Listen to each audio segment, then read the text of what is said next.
ناظرین welcome back to دنیا today. ہم بات کر رہے ہیں جیسے بتایا جا رہا ہے کہ پاکستان کی تاریخ کا غالباً سب سے بڑا کسٹم کا فائنینشیل کرپشن کا سکینڈل، جس میں آئی سیف افغانستان میں اتحادی فوجوں کے نام پہ ریلیز کیے جانے والے کنٹینرز جنہیں کراچی پورٹ اور پورٹ بن قاسم سے ریلیز کیا گیا، اس میں 10,000 سے زیادہ کبھی افغانستان پہنچ نہ سکے، جس سے نیشنل ریونیو کو، ٹیکس بیس کو 200 ارب روپے سے زیادہ کا نقصان ہوا. وقفے سے پہلے میں بات کر رہا تھا ڈاکٹر سلمان شاہ صاحب سے، انہی کی طرف چلتا ہوں. کراچی ہمیں ویڈیو لنک سے، سیٹلائٹ لنک سے جوائن کریں.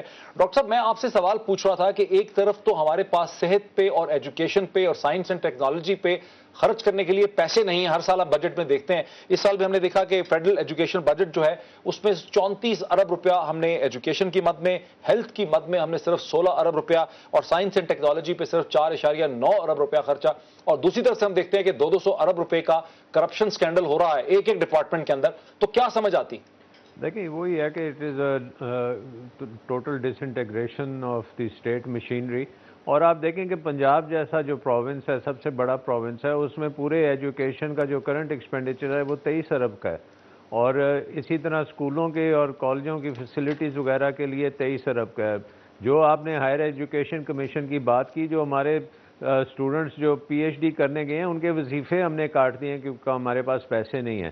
سو I think this is highly ingest, اور یہ بڑا خطرناک چیز ہے جس کو آئی تھنک ایک وجہ اس کی یہ بھی ہوئی ہے کہ کیونکہ ریسنٹلی ہم نے ڈیوٹیز بھی کئی چیزوں پہ بڑھا دی ہیں، اور جیسے بھی ڈیوٹیز بڑھتی ہیں تو یہ انسینٹیو بڑھ جاتا ہے کہ اسمگلنگ کی جائے. اور پاکستان کے بارڈرز اتنے زیادہ پورس ہیں کہ یہاں پہ آپ ہر کچھ اسمگل کر سکتے ہیں. لیکن ڈینجرس بات یہ ہے کہ یہاں پہ مسلز بھی آ سکتے ہیں، کلیشنکوف بھی آ سکتی ہے، راکٹ لانچرز بھی آ سکتے ہیں، پتہ نہیں نیوکلیئر بامز بھی آ جائیں. تو ہماری کریڈیبلٹی دنیا میں بالکل زیرو، پہلے ہی بہت کم تھی، اب یہ اور کم ہوتی چلی جائے گی. اور یہ جو کہتے ہیں نا کہ جی یہ پاکستان ایک ہیون بنتا جا رہا ہے ٹیررسٹ کا، وہ اسی لیے بنتا جا رہا ہے کہ ہماری جو سوورینٹی ہے اس کو ہم ایروڈ کر رہے ہیں at a borders and with in the country also. So خواب وہ سی بارڈرز ہیں. جی ڈاکٹر صاحب میرے ساتھ رہی. شیخ صاحب در حقیقت ڈاکٹر سلمان شاہ صاحب یہ کہہ رہے ہیں کہ فائنینشیل آسپیکٹ جو ہے، جو ٹیکس بیس کا آسپیکٹ ہے، جو مالی آسپیکٹ ہے، وہ تو اپنی جگہ پہ ایک اہم ہے ہی، افسوسناک ہے ہی پہلو. لیکن اس کا ایک دوسرا بڑا خوفناک پہلو یہ ہے کہ پاکستان کو اپنے بارڈرز پہ، اپنے کنٹینرائز ٹریفک پہ کوئی کنٹرول نہیں ہے. اور اس کا مطلب ہے کہ پاکستان میں اسلحہ بھی آ سکتا ہے، ہر قسم کی چیزیں آ سکتی ہیں. ایک ایسے ملک میں جو اس خطے میں ایک بین الاقوامی دہشت کے خلاف جو جنگ ہے، وار اگینسٹ ٹیررزم میں مصروف ہے، اس کو اپنی ٹریفک پہ، بارڈر سے اندر آنے میں کسی بھی کوئی کنٹرول حاصل نہیں. National security hazard. صاحب جس ملک کے بارڈر اس حکومت کی کنٹرول میں نہ ہوں اور مافیاز کی کنٹرول میں ہوں، اور اگر آپ ٹرانسپورٹ کا پاکستان میں بھی مافیا دیکھیں تو اس مافیا میں جتنے نئے کنٹینر خریدے جاتے ہیں، آتے ہیں، وہ بھی ایک خاص گروپ اور خاص علاقے، ٹرائبل علاقے سے تعلق رکھتے ہیں. ہر کسی کے بس کا کام نہیں ہے کہ کنٹینر کے اب ڈیوٹی پہ ٹرک آئیں اور یہ سب کچھ مسئلہ ہو. سو آپ 200 بلین کی بات کر رہے ہیں، صرف پاسکو میں 400 ارب ڈوبا ہے. دیکھیں ہمیں لون لینے کی ضرورت نہیں ہے اگر ہم صرف ایک ہی شعبہ ٹھیک کر لیں.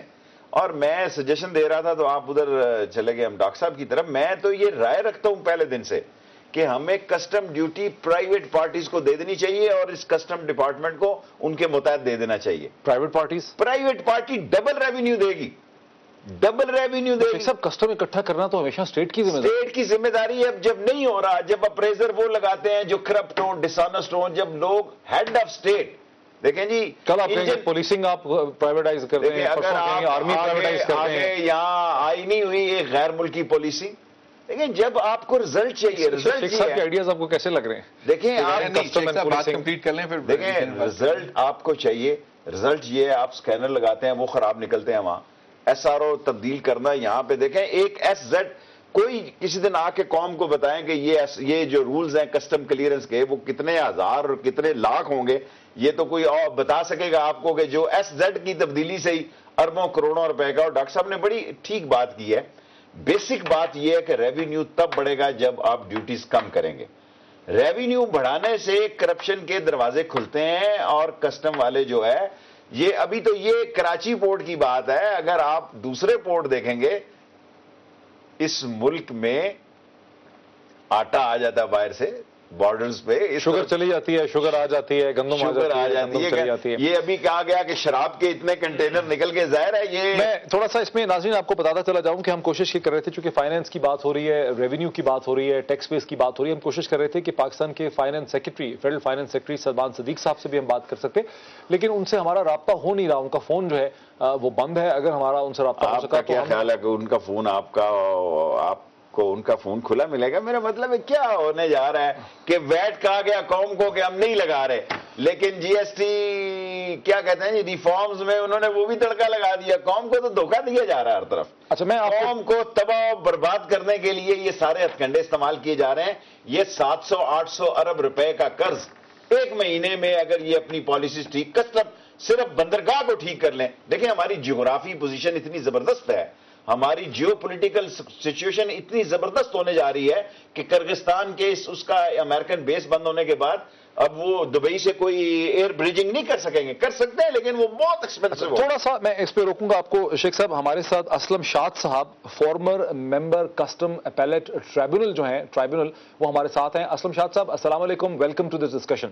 صاحب آپ کیسے ہیں؟ ٹھیک ٹھاک ہے, اللہ کا شکر. اسلم صاحب یہ دیکھیے, شاد صاحب ہم یہاں سوال یہ, چونکہ آپ ٹرائبیونل کو, کسٹم کے اپیلیٹ ٹرائبیونل کو آپ ہیڈ کرتے رہے, میں یہاں پہ یہ بھی بتا دوں کہ ہماری انڈرسٹینڈنگ یہ ہے کہ جو انویسٹیگیشن ہم دیکھ رہے ہیں, جو اطلاعات ہم تک آ رہی ہیں, وہ کسٹم انٹیلیجنس, خود کسٹم انٹیلیجنس جس کو غالباً اب انٹیلیجنس کہتے ہیں, کسٹم انٹیلیجنس جو ہے وہ خود اس کو انویسٹیگیٹ کر رہی تھی. انہوں نے کچھ گرفتاریاں بھی کی ہیں, کچھ ایف آئی آر بھی کی ہیں, کچھ کنٹینر انہوں نے پکڑے بھی ہیں. پھر ہمارے نالج میں یہ بھی آیا کہ کسٹم انٹیلیجنس کی غالباً جو انویسٹیگیشن تھی اس کو طاقتور انٹرسٹس نے, جو کراچی میں بھی ہیں اور اسلام آباد میں بھی ہیں, انہوں نے اس انویسٹیگیشن کو سپریس کرنے کی کوشش کی. اور شاید اب یہ بات جب میڈیا کے سامنے آ گئی ہے, پاکستان کے ٹیلی ویژن چینلز نے اس کو اٹھایا ہے, پاکستان کے اخبارات اس کو اٹھائیں گے, تو شاید یہ انویسٹیگیشن سپریس نہ ہو سکے. لیکن چونکہ آپ اپیلیٹ ٹرائبیونل میں رہے, آپ مجھے بتا سکتے ہیں کہ کیا اس قسم کی جگہوں پہ جو ریئل فش ہیں, ہم دیکھتے ہیں کہ چھوٹے موٹے افسران کو تو پکڑ لیا جاتا ہے, سپرنٹینڈنٹ کو, اپریزر کو, کسی اے سی کو, لیکن کیا میں تو مطلب فرینکلی اسپیکنگ جب سے آپ لوگوں نے یہ نیوز بریک کی ہے نا, ایک تو مطلب ہے میں دل کی گہرائیوں سے یہ دنیا ٹی وی کو اور آپ کو بہت مبارکباد دیتا ہوں.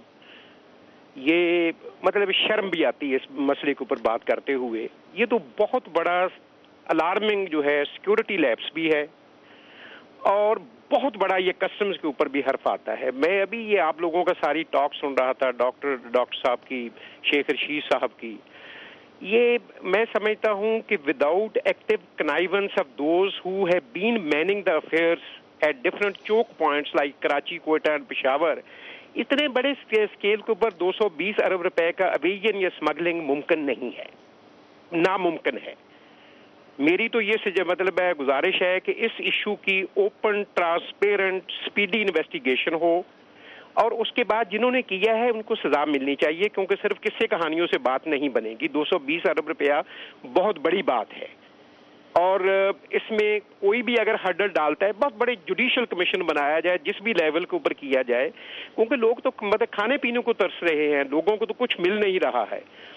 اور فرینکلی اسپیکنگ شاہ صاحب اس کا پروسیس کیا ہوگا؟ اب انویسٹیگیشن تو اگر ہو بھی رہی ہے, اس کا پروسیس کیا ہوگا؟ کیا کسٹم ڈپارٹمنٹ ان افسران کو, ان ملی بھگت والے لوگوں کو گرفتار کر سکے گا, سزائیں دے پائے گا؟ کیا پولیٹیکل مینٹورز انکور ہو پائیں گے؟ یہ پتہ نہیں جی, یہ تو مطلب میں نہیں کہہ سکتا کہ پتہ نہیں کیا ہوگا, لیکن مقصد یہ ہے نا کہ یہ تو اس طرح ہے جس طرح دلی کو تاتاریوں نے لوٹا تھا, اس طرح کی لوٹ ہے مچی ہوئی. میں I don't blame the individuals. اس کا ٹرانسپیرنٹ اوپن قسم کی انویسٹیگیشن ہو, کون ہے کون نہیں ہے, چھوٹے لیول کے اوپر ہے, بڑے لیول کے اوپر ہے, لیکن بغیر اشیر بات کے یہ کام نہیں ہوتا. 2-2.5 سال نہیں ہوتا, 2, 4, 10 دن, 15 دن کی بات نہیں ہے, اور اتنے بڑے سکیل کے اوپر بغیر کسی قسم کی انوالومنٹ کے نہیں ہوتا, بغیر انوالومنٹ کے نہیں ہوتا. شاہ صاحب میرے ساتھ لائن پہ رہیے, let me take a break. Aslam Shah صاحب, former member custom tribunal, appellate tribunal, یہ کہہ رہے تھے کہ اتنا بڑا کام, اتنے بڑے سکیل پہ 200 ارب روپے سے زیادہ کی خرد فروخت کا کام بہت بڑے لیول پہ مینٹورنگ کے, پولیٹیکل مینٹورنگ اور سرپرستی بغیر نہیں ہو سکتا. بریک لیتے ہیں, بریک کے بعد ڈسکشن کو جاری رکھیں.